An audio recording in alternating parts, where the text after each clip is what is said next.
پاکستان کې افغان طالبانو د جمهوریت پر ضد جهاد اعلان کړ. دا چې د طالبانو استخباراتي مشرانو پاکستان کې څه ویلي په دغه ویډیو کې وګورئ او چینل هم سبسکرایب کړئ.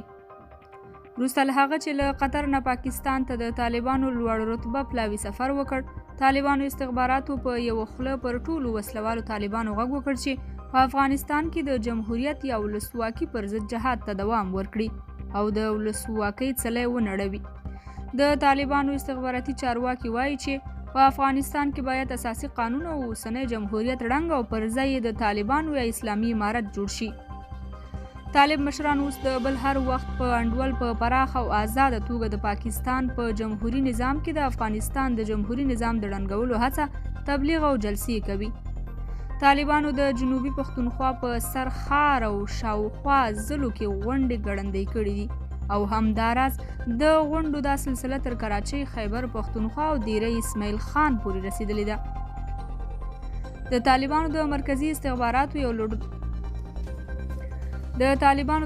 استخباراتو یو لوړ رتبه چارواکي قاري عبدالغفور په خپل وروستۍ وینا چې د بلوچستان سرخار کوټې ته څیرمه یې کوله، وسلوال طالبان وهڅول چې جګړه لا نوره شدیده کړي.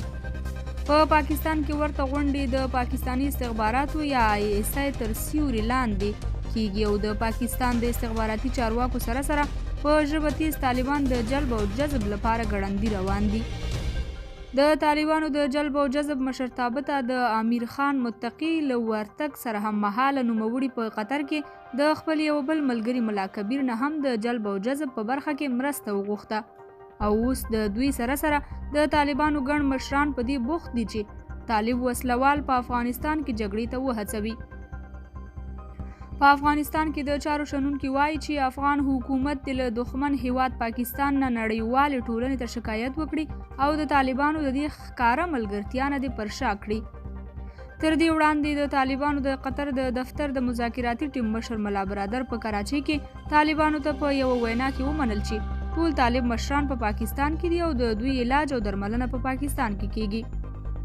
طالب مشران چې پاکستان خپل کور ګڼي او اوس د پاکستان په دیموکرات نظام کې د افغانستان د دیموکرات نظام د ړنګولو هڅه کوي. د حالاتو څارونکي افغان حکومت ته مشوره ورکوي چې د محافظه کارۍ څخه لاس واخلي او باید اوس په زغر د نړیوالو ته په ټولو معتبرو نړیوالو سټیجونو کې د پاکستان او طالب ناروا نیت ښکاره کړي. د موجودو موادو سره یې ثبوتونه وړاندې کړي او د پاکستان او طالبانو په وړاندې ټوله نړۍ جدي اقداماتو ته راوبولي.